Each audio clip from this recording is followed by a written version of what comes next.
Again, crew, quick overview of what you should pay attention to on 3.5 in Runestone. That is compound Boolean expressions. So to simplify and shorten our code, there are some words that you can use, symbols that represent words that you can use to help make your code more succinct. If you find yourself thinking about a problem and you say the word and, or you say the word or you say the word not, those are the symbols right there that you will use to translate that. You use two ampersands to and, you use two pipes. They are the keys underneath the delete key on your keyboard, two of them for an or, and a not is the exclamation mark, which you've seen before. So here's how this works in an actual example. So I have a situation where you've probably been in this place before. You've been given two conditions, and if both of those conditions are true, the whole statement is true. So for instance, this person cannot go out with their friends because they did not do their homework. Ouch. And the way it looks in code, if cleaned room is true, so that is the shorthand for saying equals true. Okay, so you could type that in, but you generally don't. And did homework is true, so both of these need to be true in order for that whole statement to be true, so that it can go out. So in this case, when I run it, of course, it's not going to be true, or they can't go out because not both of them are true.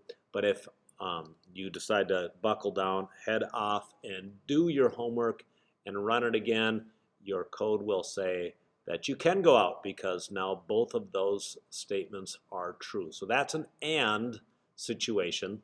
The opposite of that, well, not technically the opposite, is an or. If you have two Boolean situations, Boolean variables, or even Boolean expressions, only one of these need to be true in order for you to go out. So either you're going to walk or you're going to drive, okay?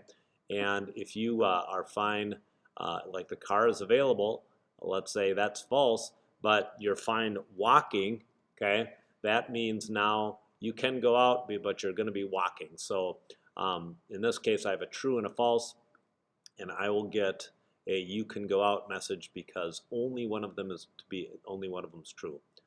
Quickly, of course, those can be expressions that evaluate to true or false, which you should be pretty comfortable with, like this, but the same thing. Both of these would need to be true in order for this statement to execute scores in the range. If either one of these happen, you'll get the error message, okay?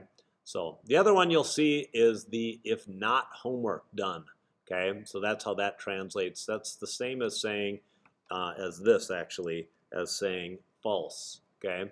And so if I got rid of that, that says the same thing, but you generally don't like to type more, so you eliminate that. So here's the truth tables, just summarizes this. You can see in an and, if you take two Boolean or Boolean expressions, both need to be true to evaluate to be true, okay?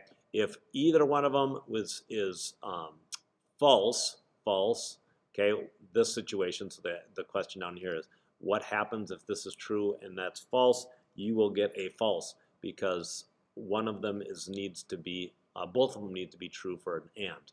The truth table for an or is if both are true, it evaluates to true. If either one of them are true, it evaluates to true. The only way an or can be false is if both of them are, or all of them are false. So that is compound operators, or pipes right there underneath the delete key on your keyboard. Two ampersands is your and then the not is the exclamation mark. Hope this helps. Let me know if I can ever be of assistance.